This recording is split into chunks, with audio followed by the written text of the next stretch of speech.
मिल जाएगा कॉलेज एक दिन भटकते भटकते, मिल जाएगा कॉलेज एक दिन भटकते भटकते, गुमराह तो वो हैं जो एग्ज़ाम दे ही नहीं, काउंसलिंग करवाए ही नहीं। मेरे मित्र, अगर आप यूपी पॉलिटेक्निक का काउंसलिंग फर्स्ट राउंड में करवाए थे या नहीं करवाए थे, कॉलेज मिला था नहीं मिला था, सेकेंड राउंड में काउंसलिंग कौन करवा सकता है, या मेरे मित्र हर डिटेल्स है, कहाँ पर एडमिशन होगा, कितना फीस जमा करना होगा, हर जानकारी आपको इस चैनल पर मिलने वाली है। कोई भी चीज़ होती है तो जेईई कप जैसे आप सर्च करेंगे, आप यूपी पॉलिटेक्निक के ऑफिशियल वेबसाइट पर आकर मेरे मित्र आप हर जानकारी मुहैया करा सकते हैं। देखिए बता दूं, जेईई कप एक ऐसा वेबसाइट है जहां पर जेईई कप की ऑनलाइन काउंसलिंग वगैरह होती है। उसके बाद में जब आपका एडमिशन हो जाएगा तो जेईई कप से आपका कोई मतलब नहीं रहता है। फिर आपका BTE board of technical education Uttar Pradesh होता है, वो आपकी हर चीज संभालता है। देखिए मेरे मित्र, इस बार मैं छोटा सा कि आपको की पॉइंट बताना चाहूंगा। यहाँ पर अच्छे से पहले आप यहाँ पर देखिए मेरे मित्र, काउंसलिंग इंस्ट्रक्शन दिया हुआ है, शेड्यूल जिनको नहीं पता है शेड्यूल भी मैं आपको हर चीज बताऊंगा। लेकिन इस बार मैं छोटा सा पॉइंट बताना चाहूंगा। पहले क्या होता था 2023 तक क्या होता था, या जब मैं एग्जाम दिया था तब भी जो काउंसलिंग फीस होती थी 250 रुपए, वो पहले पे करनी पड़ती थी। तो इस कारण बहुत बच्चे काउंसलिंग नहीं करवाते थे कि 250 रुपए कौन बर्बाद करे। लेकिन आप जो बच्चे काउंसलिंग फर्स्ट राउंड में करवाए होंगे उनको पता होगा कि इस बार काउंसलिंग फीस स्टार्टिंग में नहीं लग रही, हालांकि काउंसलिंग फीस लग रही है। जब आप कॉलेज मिल जाएगा तब आपको 3250 रुपए पे करना होगा। लेकिन इसका कहने का मतलब ये मेरा ये है कि इस बार ये डिसएडवांटेज ये है, जैसे अगर मान लेते हैं कि 3 लाख बच्चों ने यूपी पॉलिटेक्निक का हर जानकारी पर हम आपको आएंगे। पहले जो छोटी सी जो की पॉइंट है वो कोई नहीं बताता है। जैसे मान लेते हैं कि 3 लाख बच्चों ने क्या है एंट्रेंस एग्जाम दिया, तो उसमें कम से कम 2,50,000 बच्चे ही क्या फॉर्म भरे। 3 लाख बच्चों ने तो 2,50,000 बच्चे ही एग्जाम देते थे, और नंबर वगैरह ना होने के कारण लगभग में 1 से 1.5 लाख बच्चे ही काउंसलिंग करवाते थे, है ना। जो 12,000 14,000 आपकी जो गवर्नमेंट सीटें हैं 150 कॉलेज मिला के, तो 1 लाख 1.5 लाख। लेकिन इस बार क्या हुआ, वो सब बच्चे काउंसलिंग करवा लिए जिन्होंने एंट्रेंस एग्जाम दिए थे, क्योंकि फीस तो लगना ही नहीं था। तो कहे चलो करवा लेते हैं, देखा जाएगा, अच्छा मिलेगा तो ले लेंगे, नहीं तो नहीं लेंगे। ऐसे करके बच्चे करवा लिए। तो ये सब चीजें हैं। देखिए मेरे, अगर आप शेड्यूल जानना चाहते हैं तो शेड्यूल अच्छे से देख लीजिए, शेड्यूल पर आकर आप डाउनलोड कर सकते हैं। और पॉलिटेक्निक में कॉलेज मिल जाएगा। अगर आप शेड्यूल वाइज काम नहीं करेंगे तो आप काउंसलिंग से वैसे बाहर है, ये ध्यान रखिए। तो जब भी कॉलेज अगर आपको मिलता है तो उसे बिल्कुल कहते हैं ना, टाइम टू टाइम आपको हर चीज करना होगा। 25 का जो आपका काउंसलिंग कह सकते हैं जो खत्म हो रहा है, वो आप यहाँ पर देख सकते हैं। आपकी जो फर्स्ट राउंड की जो काउंसलिंग खत्म हो रही है वो 21/7 को खत्म हो रहा है। जो आप यहाँ पर देख पाएंगे जो सेकेंड राउंड की जो काउंसलिंग है मेरे प्रिय दोस्त, वो स्टार्ट हो रही है। कब से स्टार्ट हो रही है, तो सेकेंड राउंड की जो काउंसलिंग है वो 22 से लेकर 24 तारीख तक आप काउंसलिंग करा सकते हैं। 3 दिन का आपके पास मौका रहेगा, तो 3 दिन में कराइए। फिर जो कॉलेज अलाट होगा वो 25 तारीख को जो आपका रिजल्ट है वो आ जाएगा। एंड जो आपका डॉक्यूमेंट वेरिफिकेशन वगैरह आप यहाँ पर देख सकते हैं, वो कब से 26 से 30 तक होगा, ये ध्यान रखिए। एंड विड्रॉल करना चाहते हैं तो 1 अगस्त तक आपका विड्रॉल वगैरह हो जाएगा। तो ये ध्यान रखिए, काउंसलिंग आपकी 22 से 24 से स्टार्ट है, 22 से लेकर 24 तक स्टार्ट है। बात ये आती है कि भैया काउंसलिंग कौन करवा सकता है। तो देखिए, जब आप इसी के ऑफिशियल वेबसाइट पर आएंगे, या मैं अपने Telegram channel polytechnic by SW पर डाल दूंगा, तो वहां पर जाकर आप पढ़ लीजिए। यहीं पर आपको मिल जाएगा instruction for JEE cup counselling. तो इसी PDF को आप डाउनलोड करिए और अच्छे से पढ़ लीजिए, या मैं टेलीग्राम पर डाल दूंगा। या आपके काम की जो लायक चीजें हैं कि ऐसे तो हम बता सकते हैं, मुझे हर चीज जानकारी है, लेकिन मैं आपको कहते ना विथ प्रूफ दिखाने वाला हूं। तो आप इसी नोटिस को डाउनलोड करिए। ये नोटिस 5 पेज की है और बड़ी कहते ना एकदम की पॉइंट है। जो डाउट आप पूछते रहते हैं, तो आप इस नोटिस को जब अच्छे से पढ़ लेंगे, 5 पेज की है, तो आपका जो हर डाउट है वो क्लियर आपका हो जाए। उसी नोटिस को हमने कट कर लिया है, आप यहाँ पे देखिए। सबसे पहले तो बात आती है, जब काउंसलिंग करवाएंगे थोड़ा प्रोसेस आप समझना चाहिए। जब काउंसलिंग करवाएंगे उसके बाद में क्या होगा मेरे मित्र, आपको कोई फी पे नहीं करना है। जब आप काउंसलिंग करवाइए, कोई कॉलेज अगर आपको मिलता है, तब आपको 3250 रुपए पे करना होगा गवर्नमेंट और एडेड के लिए। वहीं अगर आप प्राइवेट में लेने जा रहे हैं तो आपको 50% जो कह सकते हैं फीस है वो भी पे करना होगा, है ना। तो गवर्नमेंट एडेड के लिए आप यहाँ पर देखते रहिए, गवर्नमेंट एडेड के लिए 3250 रुपए आपको पे करना होगा जब कॉलेज मिल जाए। उसके पहले नहीं, जब कॉलेज काउंसलिंग करें, काउंसलिंग के बाद कॉलेज मिल जाता है तो आपको 3250 रुपए पे करना है। डॉक्यूमेंट वेरिफिकेशन करवाना है, 15 डॉक्यूमेंट लेकर जाना है। अगर आपको नहीं पता है कौन से डॉक्यूमेंट तो नीचे आपको डिस्क्रिप्शन बॉक्स में लिंक मिल जाएगा, जाकर आप देखिए, अपना डाउट क्लियर करिए।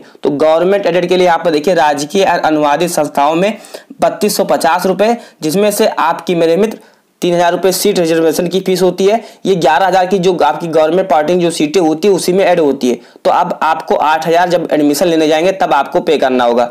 फिर अगर आप प्राइवेट में, निजी क्षेत्र में, संस्थाओं में अगर आप आवंटित होते हैं, अगर आप लेते हैं तो 50% जो पे फीस है वो आपको ऑनलाइन जमा करना होगा।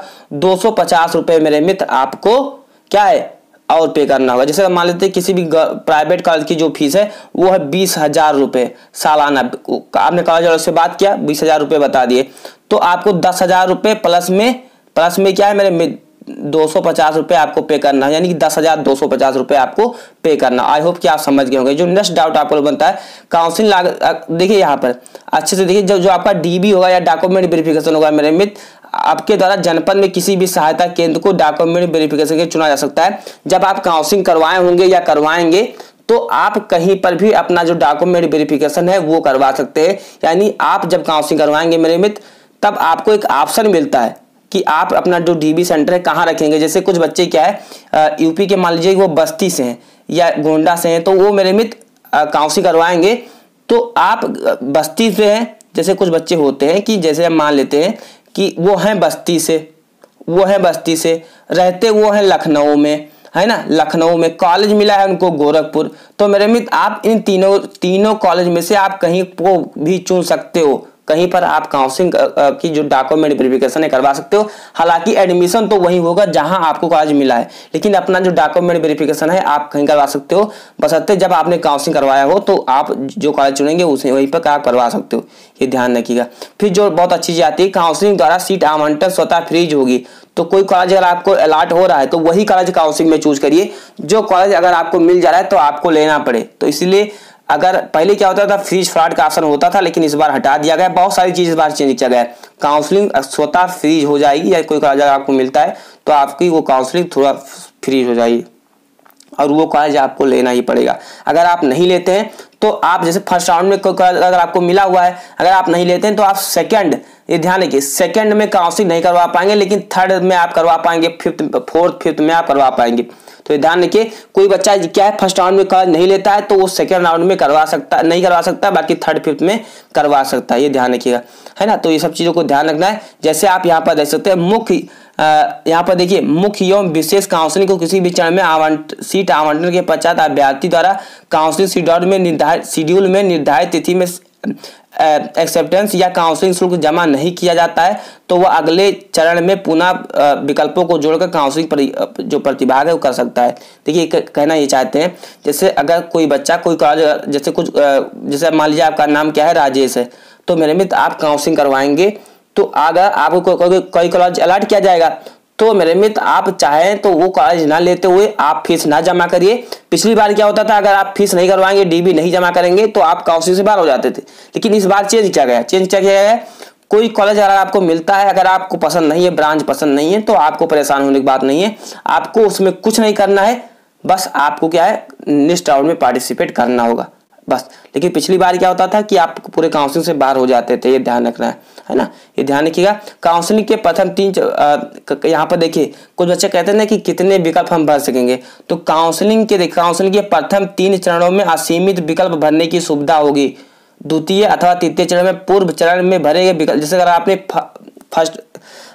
सेकंड राउंड में करवा रहे हैं तो मेरे मित्र अगर आप पहली बार करवा रहे हैं सेकंड राउंड में तो आपको जितना भी कॉलेज भरना चाहते हैं 150 में से 150 या प्राइवेट वगैरह भरना चाहते तो आप भर सकते हैं, ये ध्यान रखिए। जो सेकंड ये होते हैं कि बच्चे फर्स्ट राउंड में करवाए थे अब वो भरे हुए थे तो वो उसमें चाहते हैं तो बदलाव कर सकते हैं, या चेंज करना चाहते हैं तो चेंज कर सकते हैं, या वो उसी को सबमिट करना चाहते हैं तो कर सकते हैं। जितने भी कॉलेज आप भरना चाहते हैं तो आप भर सकते हैं, है ना, ये ध्यान रखिए। इसी प्रकार चतुर्थ चरण में दिए गए विकल्पों के आधार पर सीट आवंटन प्राप्त न होने की दशा में अभ्यर्थी पंचम चरण में अपने विकल्पों को परिवर्तित कर सकेगा, वही चीज जिसमें भी रिपीट किया गया है, ये ध्यान रखिए, है ना। तो बहुत सारी चीजें आपको देखना चाहिए, कुछ चीजें हैं यहाँ पर आप कुछ इंस्ट्रक्शन है, आप इसे अच्छे से पढ़िए और मेरे साथ अच्छे से बोलने या समझने का प्रयास करिए। जो मैं बता रहा हूँ मेरे वाणी पर अच्छे से आप ध्यान दीजिए। यहाँ पर देखिए मुख्य काउंसलिंग के प्रथम चरण में सीट एक्टिवेशन एवं काउंसलिंग शुल्क जमा करने के उपरांत, है ना, स्टेप पेस्ट होता है ना, क्या लिखा हुआ है, करने के उपरांत निर्धारित तिथि में अभिलेख सत्यापित नहीं कराए जाते हैं। तो जैसे अगर आपको कोई कॉलेज है स्टेम्प किया जाता है, आपको अलॉट किया जाता है, तो तो मेरे मित्र आप अगर कहते हैं कि निर्धारित समय के अंदर डीबी अपना डॉक्यूमेंट वेरिफिकेशन नहीं करवाते हैं तो दूसरे चरण को छोड़कर तृतीय चरण में काउंसलिंग प्रक्रिया में प्रतिभाग कर सकते हैं। जिससे अगर आपको कोई कॉलेज अलॉट किया जाता है, अगर आप फर्स्ट राउंड में कॉलेज कह सकते हैं अगर आपने डीबी नहीं करवाया या फीस जमा कर दिए थे, देखिए हर वो बच्चा सेकेंड राउंड में काउंसलिंग करवा सकता है। ध्यान रखिएगा, जिन्होंने कहीं पर एडमिशन नहीं लिया हुआ है या अगर आपने जो 3250 रुपये फीस नहीं जमा किए, तो जो बच्चे एडमिशन ले लिए हैं वो तो अब काउंसलिंग नहीं करवा पाएंगे। और जिन बच्चों ने 3250 रुपये पे कर दिया है, अगर आपको कॉलेज या ब्रांच पसंद नहीं तो आपका जो पैसा है वो तो अब आप क्या है विड्रॉल कर दिए 25 को और अब आपका जो पैसा है वापस आ जाएगा, है ना। लेकिन अगर आप मेरे मित्र 3250 रुपये पे किए थे तो अगर आप विड्रॉल करते हैं तो आप सेकंड राउंड की काउंसलिंग नहीं करवा पाएंगे। अब आप अगले यानी कि थर्ड राउंड में अपनी जो काउंसलिंग की जो प्रक्रिया है वो करा पाएंगे। यही चीज इसमें क्या है रिपीट किया गया है ना।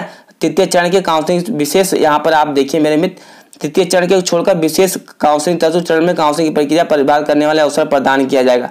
तो ये ध्यान रखिए, आप एक राउंड से क्या हो जाएंगे मेरे मित्र, बाहर हो जाएंगे। फिर देखिए बहुत अच्छी चीज आती है मेरे मित्र, यहाँ पर आपको ध्यान से समझना होगा। विशेष काउंसलिंग ये तो चतुर्थ एवं पंचम चरण की प्रक्रिया, चतुर्थ एवं पंचम चरण की चौथे और पांचवें चरण की काउंसलिंग उत्तर प्रदेश के अभ्यर्थी जो संयुक्त परीक्षा में उत्तीर्ण नहीं हुए हैं। कुछ बच्चे ऐसे होंगे जो बच्चे क्या होंगे अदर स्टेट वाले होंगे, दूसरे राज्य वाले होंगे, तो वो फोर्थ राउंड से काउंसलिंग करवा सकते हैं। फर्स्ट सेकंड थर्ड से वो बाहर होते हैं और ये चीजें कई साल से चलती आ रही, तो इस बार भी रखा गया। अभ्यर्थी जो प्रवेश परीक्षा में सम्मिलित हो पात्र होंगे। कब से पात्र होंगे? तृतीय चरण तक जिनका प्रवेश ना हुआ हो उत्तर प्रदेश राज्य के बाहर अदर स्टेट, यहाँ पर क्या लिखा हुआ है अदर स्टेट के सभी अभ्यर्थी जो प्रवेश परीक्षा में सम्मिलित है पात्र होंगे, है ना। तो ये ध्यान रखिए मेरे मित्र, आप काउंसलिंग करवा सकते हैं। देखिए एक बार दोबारा रिपीट करवा दें, अगर आपको कॉलेज में कहीं पर मिला हुआ था, नहीं मिला हुआ था, पसंद नहीं था तो कुछ नहीं करना है। अगर आप 3250 रुपये पे कर दिए हैं तो परेशान ना होइए, अपना जो विड्रॉल है उसे मार दीजिए, आपका जो पैसा है वो रिफंड आ जाएगा। फिर आप सेकंड में नहीं करवा पाएंगे, आप थर्ड में करवा पाएंगे, है ना। तो आप फिर आप थर्ड में करवा पाएंगे, फोर्थ फिफ्थ में करवा पाएंगे। ये ध्यान रखिएगा। जिन्होंने एडमिशन ले लिया है मेरे में, तब आपका कुछ नहीं हो सकता है। तो इसीलिए सोच समझकर कोई भी अगर आपको डाउट होता है कि भैया कि कौन सा बेस्ट ब्रांच होता है, एडमिशन के लिए कौन से डॉक्यूमेंट लगते हैं, तो इन सभी वीडियो का जो लिंक है आपको नीचे कमेंट बॉक्स में मिल जाएगा, तो जाकर आप जरूर देखिएगा। मिलते हैं अगले वीडियो में, तब तक के लिए अपना ख्याल रखिए। अगर आपके मन में कोई डाउट है तो नीचे कमेंट करना मत भूलिएगा। जिन्होंने हमारे टेलीग्राम चैनल को ज्वाइन नहीं किया तो प्लीज जाकर ज्वाइन करिए। मिलते हैं अगले वीडियो में, तब तक के लिए अपना ख्याल रखिए। जय हिंद, वंदे मातरम।